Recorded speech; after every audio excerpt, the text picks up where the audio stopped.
एक गांव में राधा नाम की एक गरीब विधवा रहती थी। इसका एक पुत्र था। वह इतनी गरीब थी कि घर में 4 बर्तन भी नहीं थे। लड़का भी छोटा था। राधा ने बड़े प्यार से उसका नाम नसीब सिंह रखा था, मगर वह इतना बदनसीब था कि उसके पैदा होने के कुछ समय बाद ही एक बीमारी से उसके पिता की मृत्यु हो गई। राधा दूसरे लोगों के घरों में चौका बर्तन आदि करके उसे पाल रही थी। उसे पक्का विश्वास था कि नसीब सिंह बड़ा होकर उसके सारे संकट दूर कर देगा और उसका बुढ़ापा बहुत अच्छी तरह से गुजरेगा। इसी आस में रात दिन मेहनत करके वह अपने बेटे को पाल रही थी।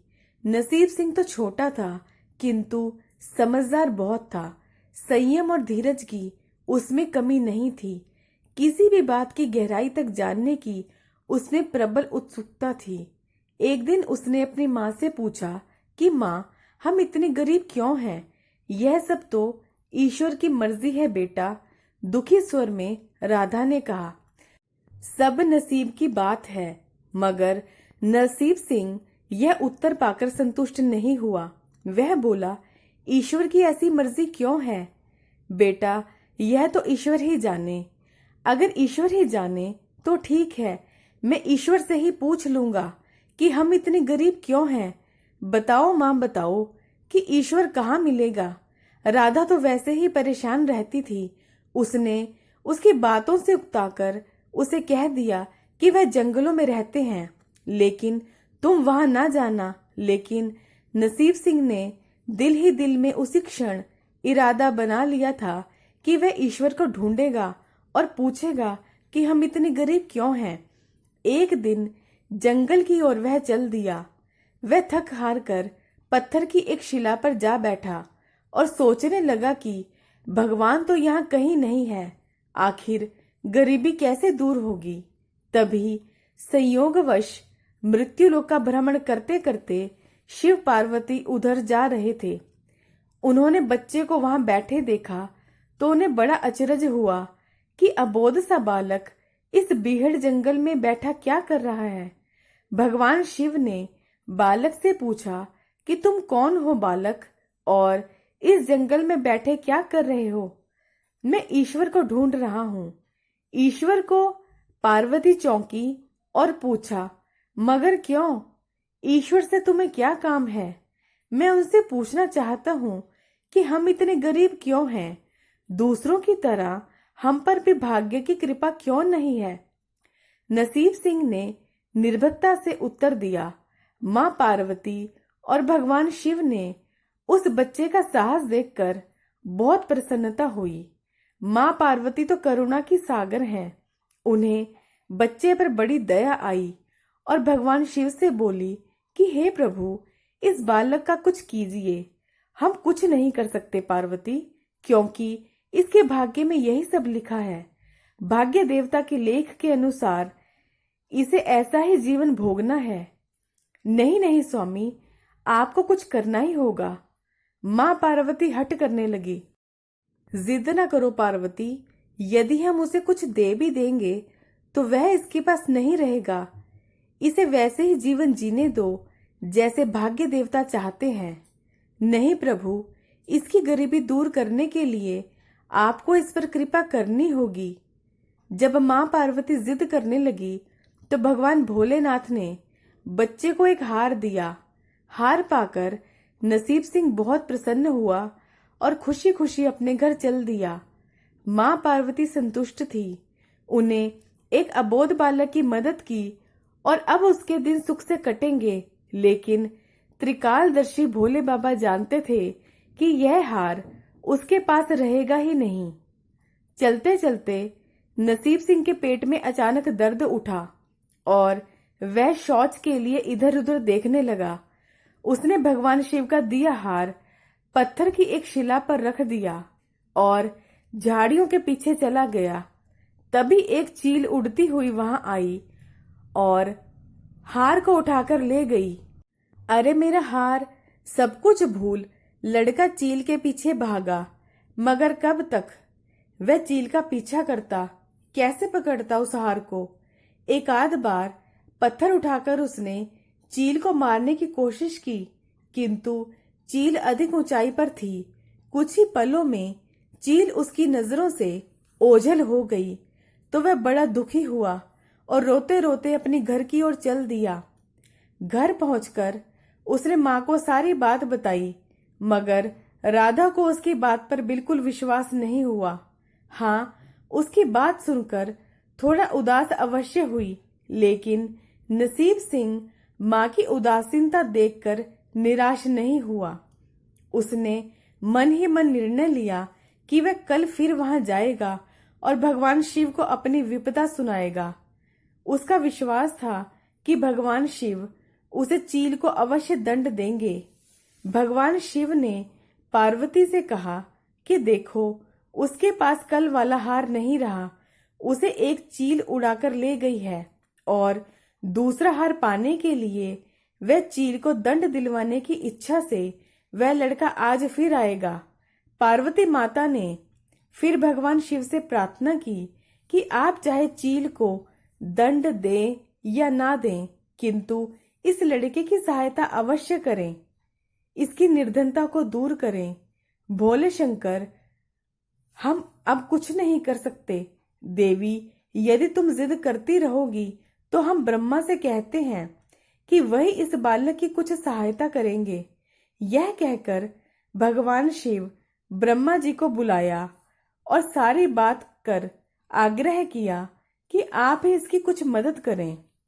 ब्रह्मा जी ने लड़के को हीरे की अंगूठी दे दी।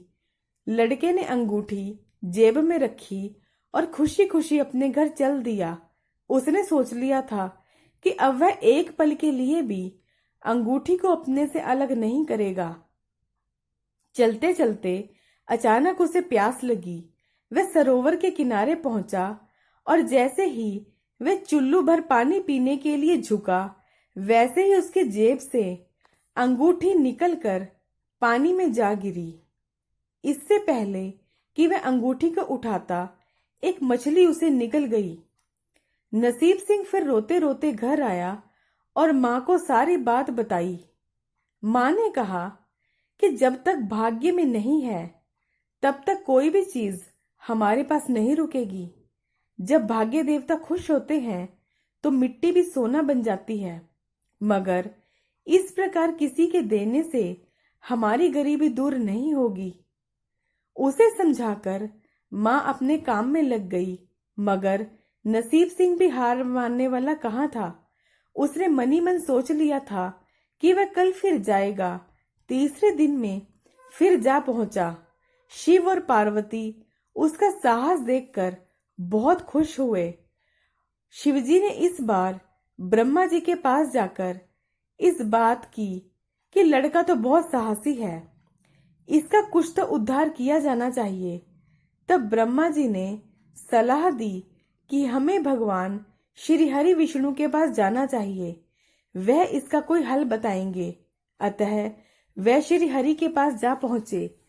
पूरी बात सुनकर भगवान विष्णु ने नसीब सिंह को कुछ हीरे दे दिए।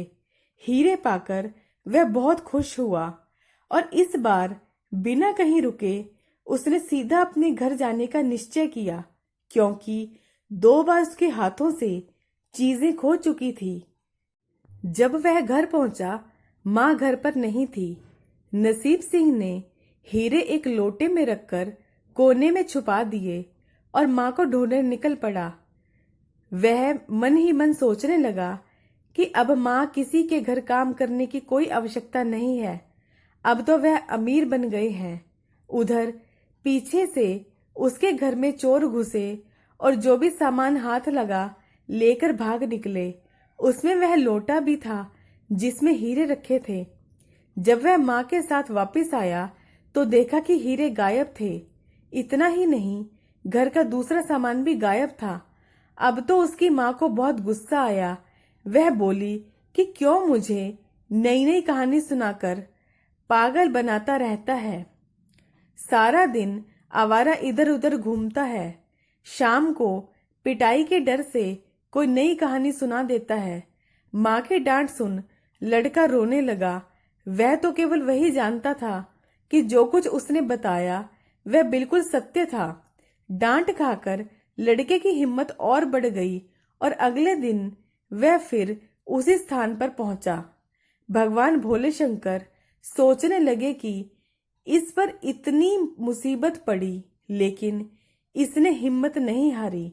इससे वह बहुत प्रसन्न हुए और भाग्य की देवी के पास जाकर बोले कि यह लड़का बहुत साहसी है, हिम्मत और धीरज वाला है। ऐसे व्यक्ति अभागा नहीं हो सकता, इसे कुछ तो दे दो।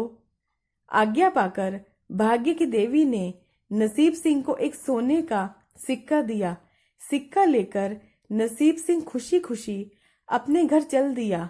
जब उसने घर जाकर सिक्का अपनी माँ को दिया तो उसकी माँ को बहुत खुशी हुई, क्योंकि उन पर भाग्य की देवी की कृपा हो गई थी। अतः सारे काम अपने ही आप शुभ होने लगे। दूसरे दिन एक मछली वाला उसके गांव में मछली बेचने आया और लड़के ने वही सिक्का देकर मछली खरीद ली। उसकी माँ ने मछली का पेट चीरा तो वह अंगूठी निकली जो ब्रह्मदेव ने उसे दी थी, जो उसकी जेब से निकल तालाब में गिर गई थी। माँ ने अंगूठी संभाल कर रखी और नसीब सिंह से बोली, जा बेटा, जंगल से थोड़ी लकड़ियां ले आ, आज ईंधन बिल्कुल नहीं है। लड़का कुल्हाड़ी लेकर जंगल की ओर चल दिया। वहां जाकर जिस पेड़ पर लकड़ी काटने के लिए चढ़ा वह उसी चील का घोंसला था जो उसका हार उठाकर ले गई थी। लड़के ने देखा कि चील कहीं आसपास नहीं थी। नसीब सिंह ने अपना हार उठाया और जो भी थोड़ी बहुत लकड़ियां पेड़ के आसपास पड़ी थी उठाकर घर की ओर चल दिया। माँ हार पाकर बहुत खुश हुई। अब देखते ही देखते उनके दिल बदल गए। घर में किसी चीज की कमी नहीं थी। फिर ईश्वर की कुछ ऐसी करनी हुई, जो चोर उसके घर से हीरे उठाकर ले गया था, उन्हें सपने में महादेव ने चेतावनी दी कि जो हीरे उस लड़के के घर में घुसकर तूने चुराए हैं वह तुरंत वापस कर दे, वरना तेरा सर्वनाश कर दूंगा। उसी दिन हीरे लेकर चोर नसीब सिंह के घर पर ले गया और नसीब सिंह को हीरे दे दिए और अपनी गलती के लिए क्षमा मांगी। इस प्रकार अभागे का भाग्य चमक उठा और उसे किसी चीज की कोई कमी नहीं थी। उसकी गरीबी सदा के लिए समाप्त हो गई। दोस्तों, अगर आपको मेरी वीडियो पसंद आती है तो प्लीज मेरे चैनल को सब्सक्राइब करना ना भूलें। मेरी वीडियो को लाइक करें, शेयर करें। धन्यवाद।